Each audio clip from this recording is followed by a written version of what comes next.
Welcome back, adventurers, to another episode of Let's Play Chaos Head. In the last episode, Takumi had headed over to his favorite venue of Manga Darake to purchase doujinshi that he was actually quite looking forward to. But alas, it being an exclusive manga, it had sold out in a very short amount of time, and well, with nothing left to show for it, Takumi was planning on heading on his way home, or perhaps hanging out at his other favorite venue, a Vat Cafe, when he noticed a rather peculiar chain threading its way through the throngs of onlookers. Or is that thong? No, it's definitely throngs. I'm getting my grammar mixed up here. In any event, nobody else but Takumi seems to notice this weird ghostly chain, or the fact that it's leading all the way to this old and battered streetcar. I called it a streetcar, but because its wheels had been removed, it was actually closer to a kind of monument or exhibition. It should be possible to freely enter it, um, especially given the fact that it's not actually connected to any sort of track or anything, or any sort of electrical wiring on the roof. Um, Not really sure why the streetcar was here in the middle of Shibuya to begin with, but oh well. As I guessed, the white chain went up to the streetcar's open door and extended inside its compartment. There were many people waiting around by Hachiko, but not one of them paid any heed to the chain. They didn't show the faintest indication of noticing it. That, yeah, is something that is actually worth looking into there, Takumi. Besides, I didn't sense anyone's presence inside the streetcar. So, well, obviously we could tell by looking inside the windows, but the fact that it's empty doesn't bode well. Yet, someone clearly wants us to be here. I swallowed anxiously and took a peek inside. Well, to be fair, we did notice Sena walking around with a giant D-sword not a moment ago.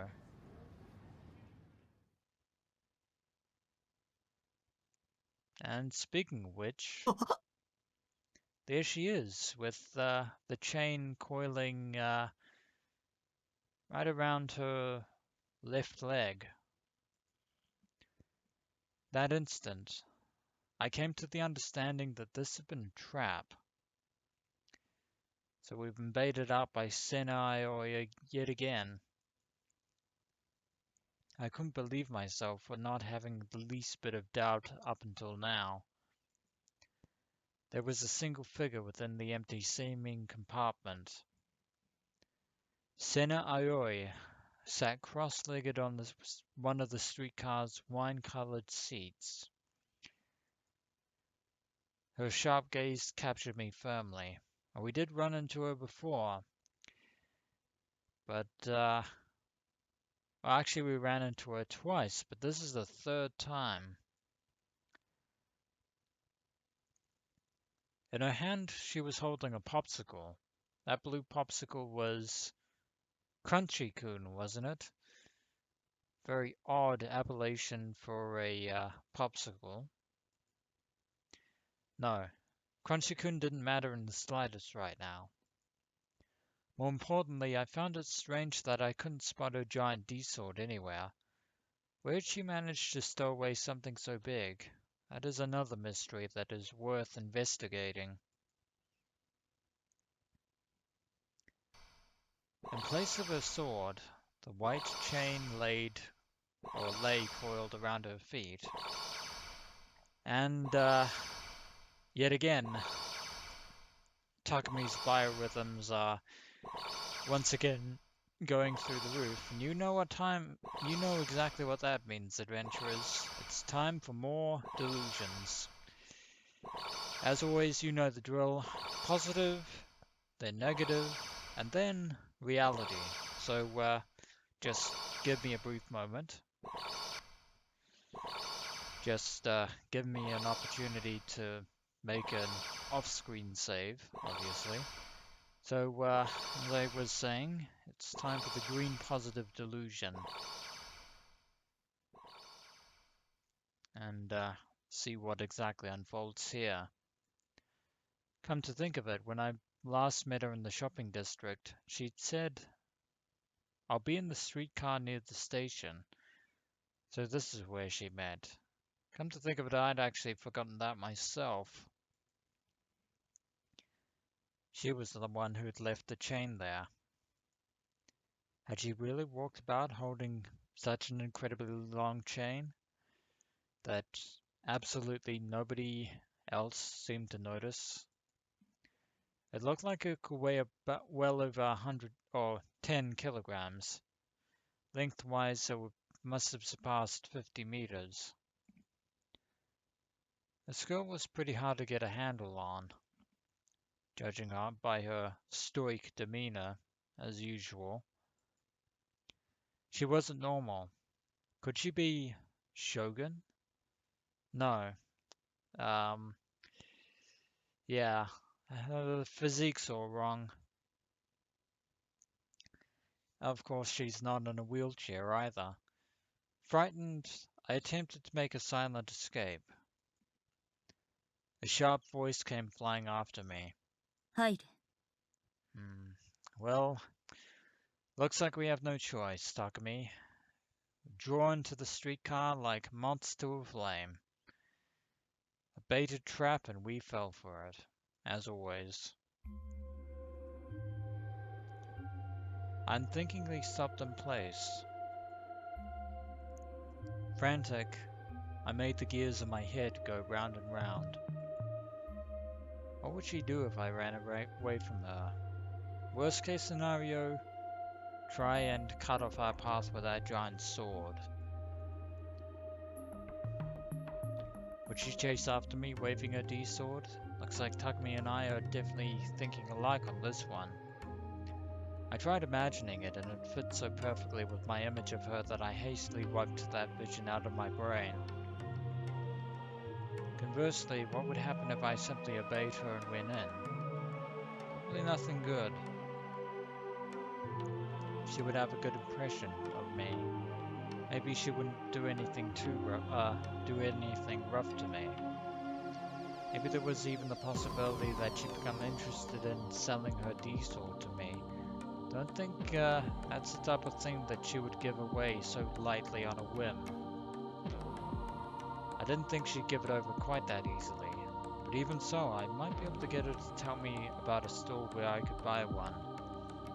Of course, she could keep that information from us, in which case we would be at an impasse yet again. Besides, it seemed like she'd been waiting for me. To put it another way, it meant that at the very least, she had some kind of interest in me. Although what exactly precisely that interest is, probably doesn't bode well for us. She looked intimidating, but in much the same way as many tsundere characters, perhaps she was actually a decent person on the inside. Perhaps as a very tall order indeed. That seemed like an overly convenient train of thought. But she wouldn't kill me out of the blue just for going inside. That at least was certain. After going all the way to set this up to draw us here in the first place, it would indeed be rather odd for her to do that. Because this was smack dab in the middle of Shibuya, the statue of Hachiko was right in front of us. There were a lot of people around us. It would be downright suicidal of Sena to kill me in broad daylight. I took a deep breath, made up my mind, and stepped inside the streetcar.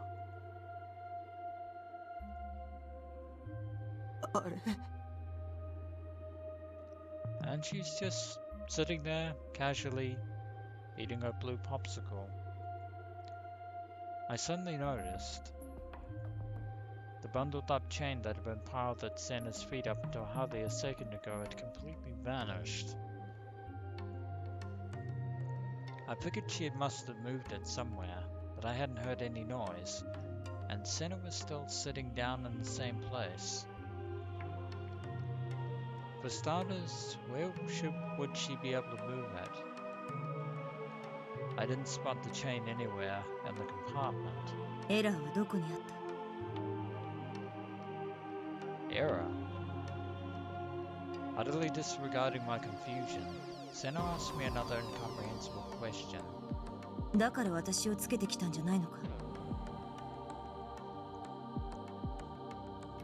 You mean that chain wasn't left by you to lure us here? When I shook my head, baffled, we're doing a Jacksepticeye here at the moment, it seems. Sena's expression became even harsher. At last, averting her eyes from me, she let out a small sigh and bit into her popsicle. She referring to the chain as an error? Exactly what kind of error would that actually constitute? Released from her gaze, which had given me the impression she might just might be capable of murder, I felt like I was about to flop down in place. If possible, I'd have preferred to sit in one of the seats, but when I thought about whether she might pick a bone with me if I did, I found myself unable to act on what I wanted. Sena seems to be pondering something.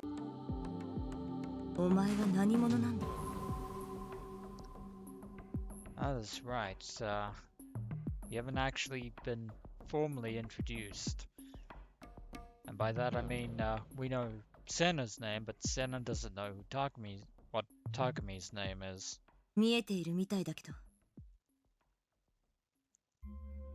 Seems like you can see.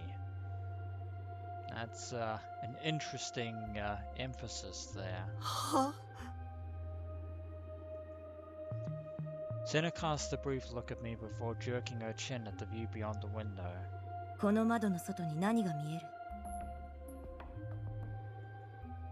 Outside the window. Pedestrians? People? People. Tons of people. I had the sense that they'd multiplied compared to before. Merely looking at them made my head threaten to start aching.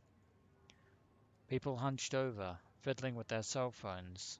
People wearing smiles as they talked on the phone. People gazing blankly at the flow of the crowd.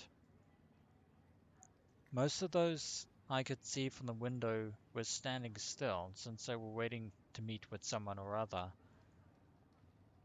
More than that, with all these people around, how come none of them were coming into the streetcar? Yeah, I thought it was odd. The fact that not one single person has actually bothered to look inside the streetcar. And you would actually think that someone would actually want to venture inside. I mean, everyone has somewhere that they wanted to go, but curious that virtually everyone is pretty much ignoring the streetcar into question.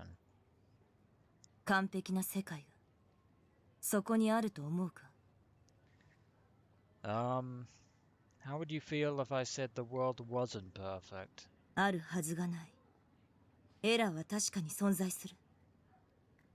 That's just how society is, really.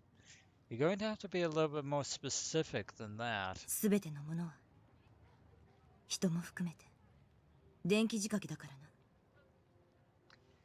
And like that, I think Seno's just gone completely over Takumi's head. And probably a lot of other people as well if they were listening to this.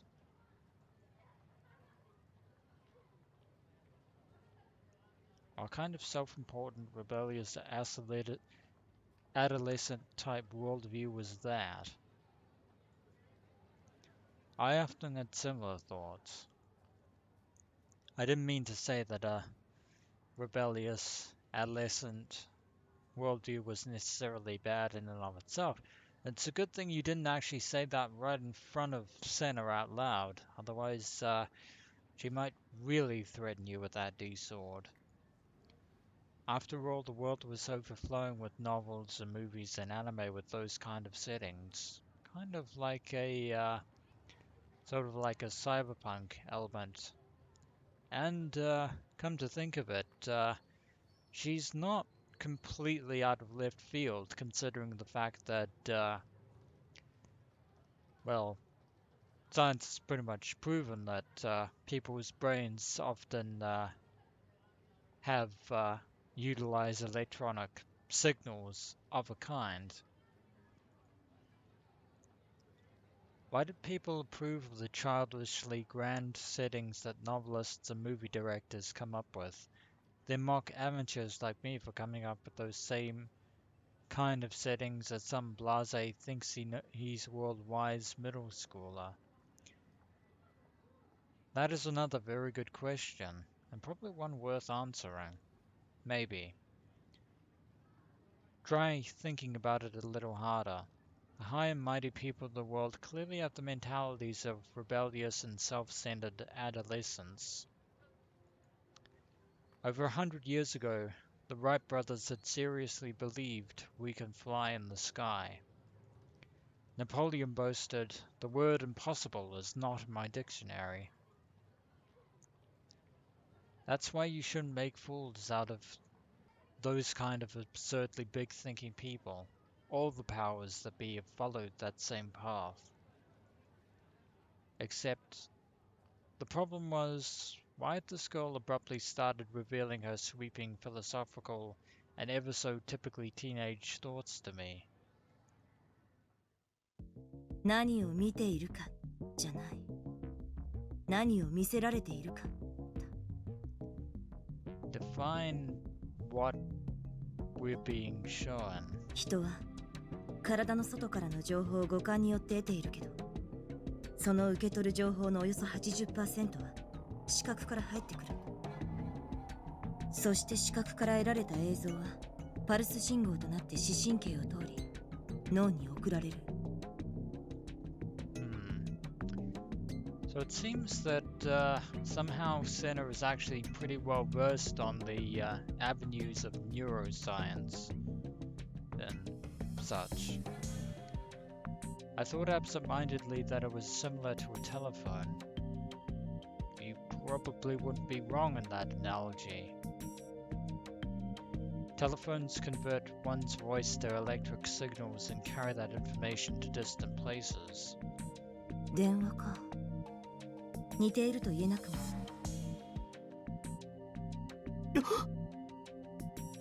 Now that is odd. She read my mind?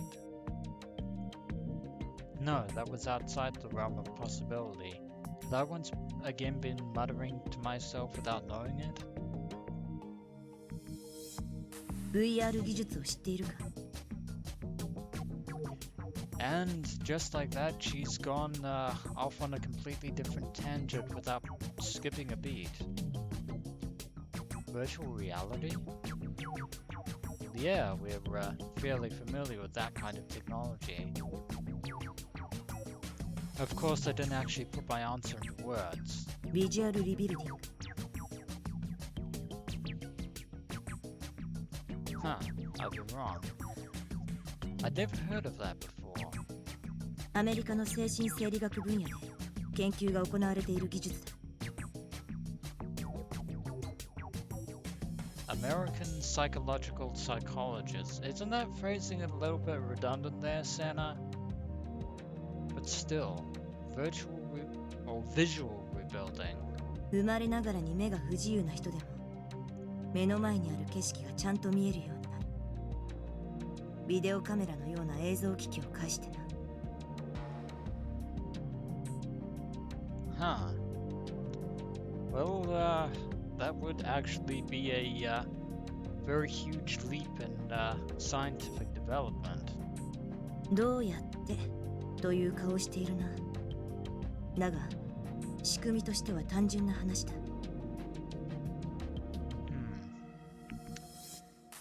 And I'm sure that you're actually wanting to actually explain to us the finer details of what visual rebuilding actually involves. However, we're actually going to cut this episode of Let's Play ChäoS here, and when we return, adventurers, we shall listen to Sena's probably quite complicated explanation on what the so-called visual rebuilding actually is all about. As always, adventurers, until next we meet.